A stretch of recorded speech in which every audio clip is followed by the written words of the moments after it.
Hey friends, my name is Lisa if we haven't met, and today we're in the pottery studio and I'm going to be working on a couple of different things, but not really actual throwing. I've got a project that I might regret and a couple things that just probably need to get done. So I'm going to do some maintenance on my wheel. I'm going to paint my wheel. My wheel is 20 years old. It's a wonderful, wonderful wheel. I have no complaints about it except that the plastic top and the basin has really yellowed over time. And I think I'm going to give it some new life with some enamel paints. We'll see how that goes. If it sounds interesting to you, stick around. So I have a little bit of a predicament because I've got those 3 bowls that I threw in the last video that are not quite ready to dry yet. I'm sorry, they're not quite ready to trim yet.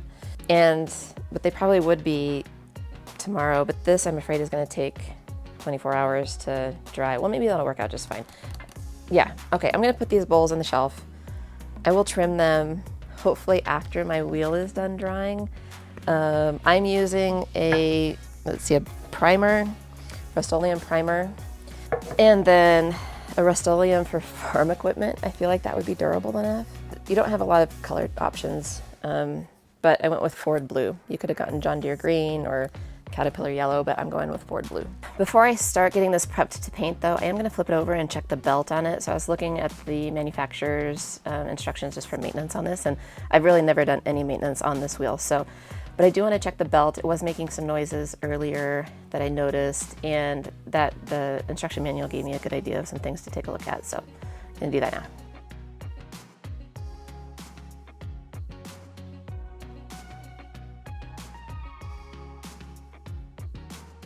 Okay, and so what the instruction manual said is that the belt itself should only have like a 1/2 inch to 1 inch give.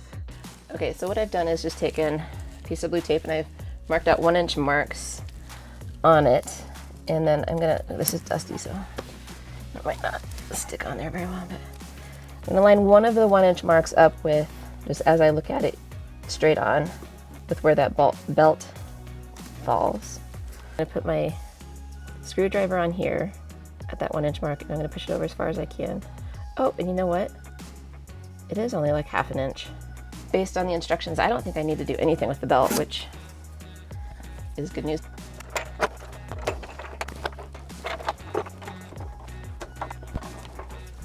So before I put this back on, I should have said if I did need to adjust it, if the belt was too loose, which was kind of what I suspected maybe was going on, but it wasn't. The way you would adjust it is just by manipulating these bolts. So you can tighten, there's one on each side of the motor. This is the motor that connects to it. So effectively you would just tighten the bolts on the top back, and that would pull the motor further away, so it would then tighten the belt. I hope that makes sense. If you're going to do this, just go to the instructions, find the manual, it'll walk you through it. Right now I just want to give my pedal a good cleaning, and I think I'm going to get some WD-40, just lube up the hinge a little bit so it moves a little bit more smoothly.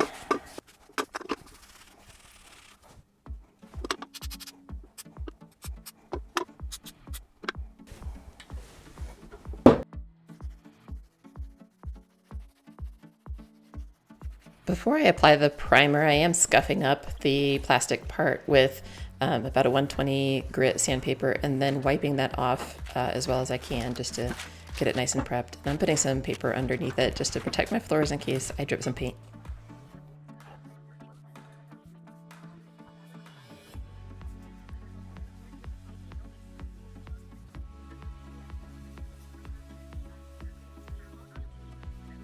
Between coats, I also went over it with a finer grit sandpaper just to knock off any bumps and to make sure I got a really nice smooth surface.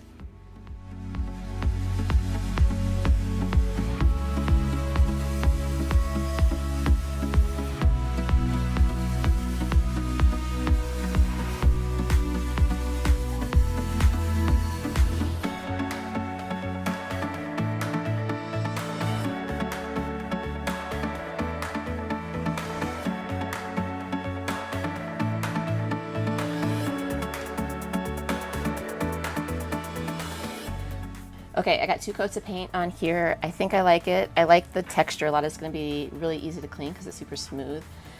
It's not as deep of a blue as I thought it would be, so I'm not sure I'm in love with the color, but I'm gonna live with it for now.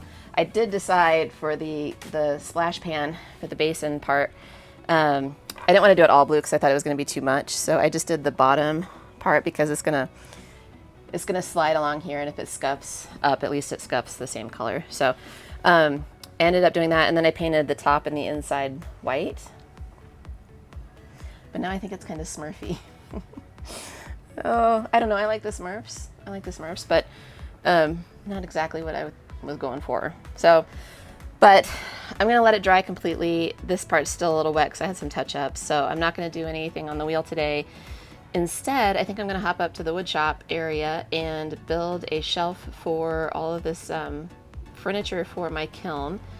And I just want it to be a little bit more accessible, and then I have some cones and some gloves and glasses and things like that that I want to store better over here. So I'm going to go up and I'm going to build something out of wood.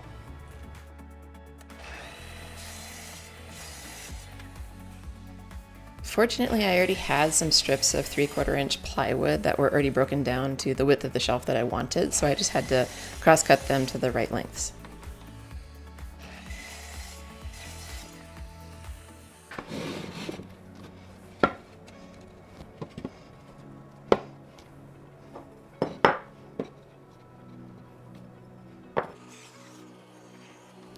I really am just doing kind of a quick and dirty shelf, so I'm using pocket holes to attach the shelves to the sides, but I am going to sand it nice and do some edge banding on the front just to make it look good.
And then for the back panel, I didn't have one piece of 1/4 inch plywood big enough to cover the whole back, so I'm just using 2 different pieces, but I am gluing it down and using brad nails to attach it while the glue sets.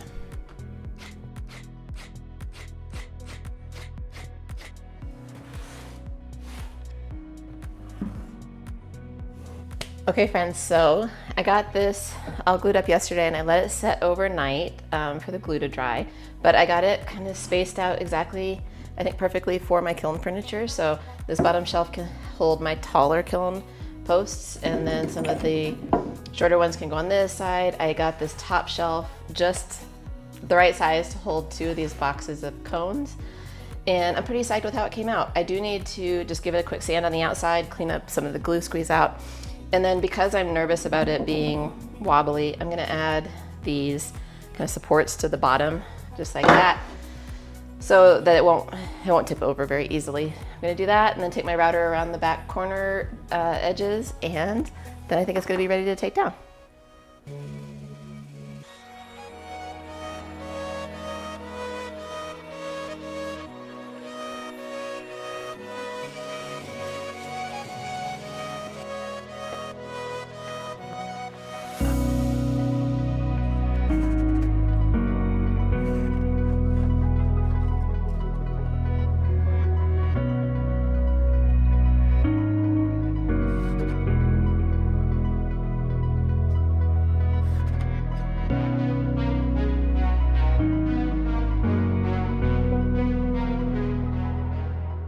Okay, moment of truth.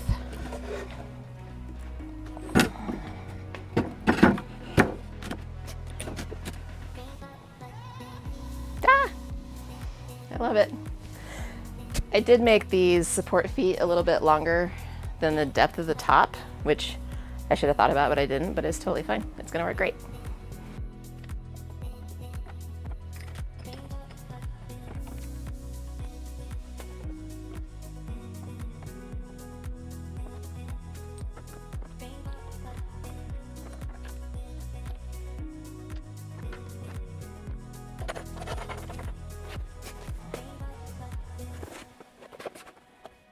I love it. I love it. I love it.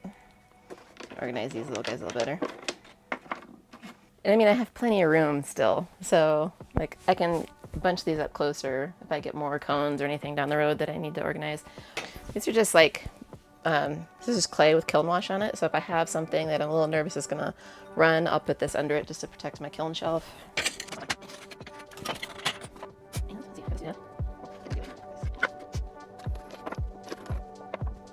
I don't know, I'm sure I'll mess with it some more, but I am so excited. I think my wheel is all dry. So far I'm pretty excited about it. So we'll see. The pan still slides in just fine. I'll take my little hairnet off.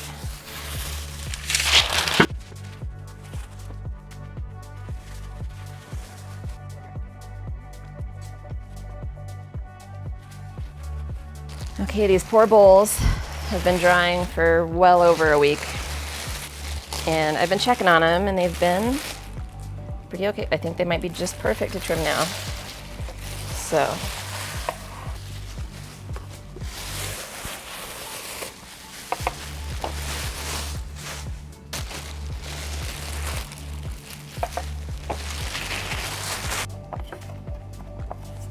maybe still a little soft, but right. I don't know if you guys do this trick or not, but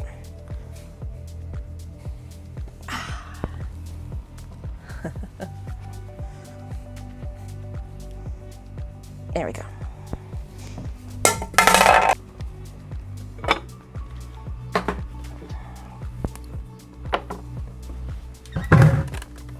I forgot about my favorite trimming tool, and then I went looking for it and I didn't find it, so I bought another one on Amazon, and it's this Mud Tools Do All trim tool. And sure enough, after I bought one, I then found my old one. So it's okay, now I've got two.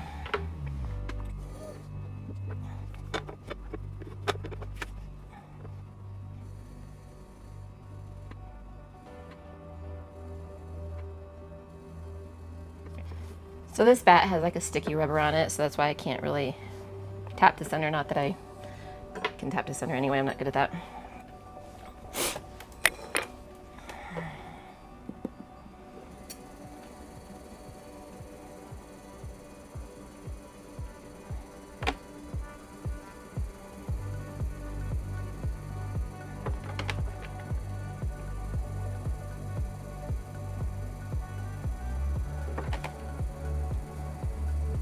Oh, having a nice sharp tool and the right wetness of clay. Oh, it's all the difference.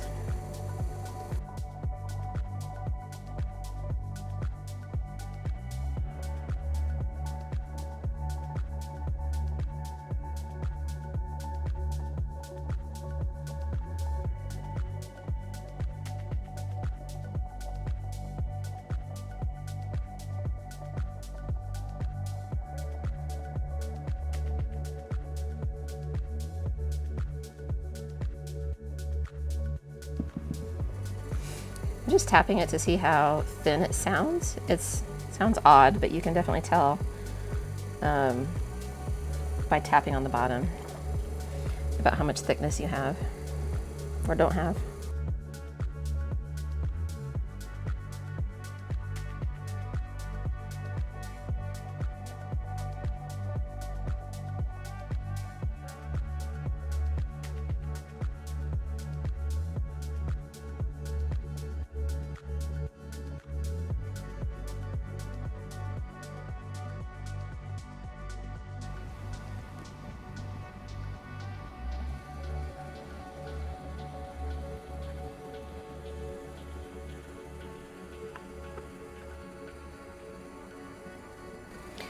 I'm not really one to give advice on trimming, but because I don't think I'm very good at it at all, but I do remember being told that it's better to do like, I don't know how to say it, a thin little cut across like this, and then to come back and go with a wider one, because you might have a little unevenness in the clay, and if you go at it just like this straight across, it can catch on that easier.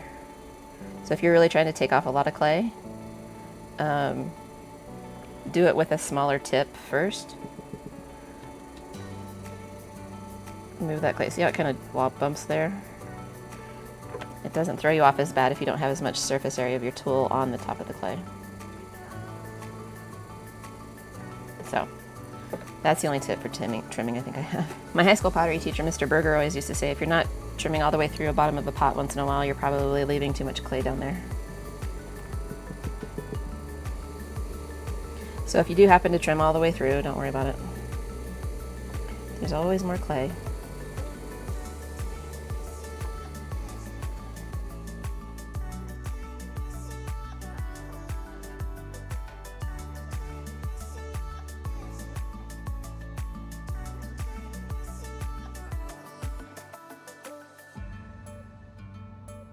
Every once in a while I get a little chattering on the clay from my trimming tool, and I'm not really sure why, but I usually use this Sureform, the Silo tool, which I do have linked in the description below, to get rid of that chatter.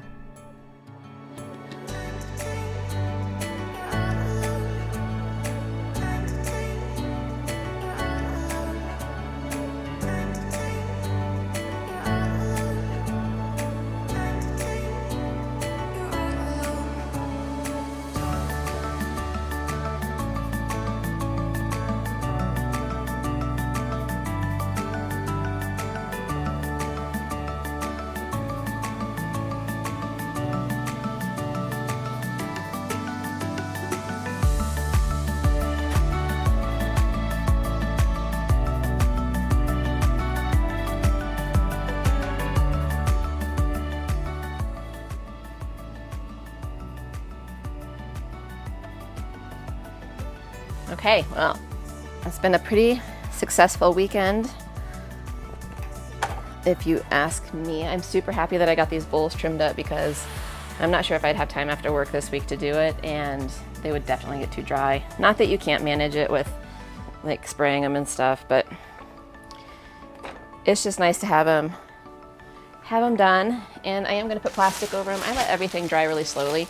So I just like drape plastic over it for several days, and then I'll take it off. And then, I don't know, since I started doing that, I've gotten far less cracks in everything. I have no handles that crack. I haven't had the bottom of a plate crack. So that's just what I do. I think that's it for this video, but thank you so much for being here. It means a lot to me that you'd spend the time to hang out with me today. Let me know what you think about the Smurf wheel. I'm still a little uncertain myself, but I'm gonna leave it as is for now. We'll see if it grows on me. I'm also super excited about this kiln shelf. Such a great way to keep everything organized. So if you're interested in seeing all the other things that I've built in the studio so far, I'll link a couple more videos here that you can go take a look at until my next upload. But otherwise, thank you for being here, and we will see you on the next one.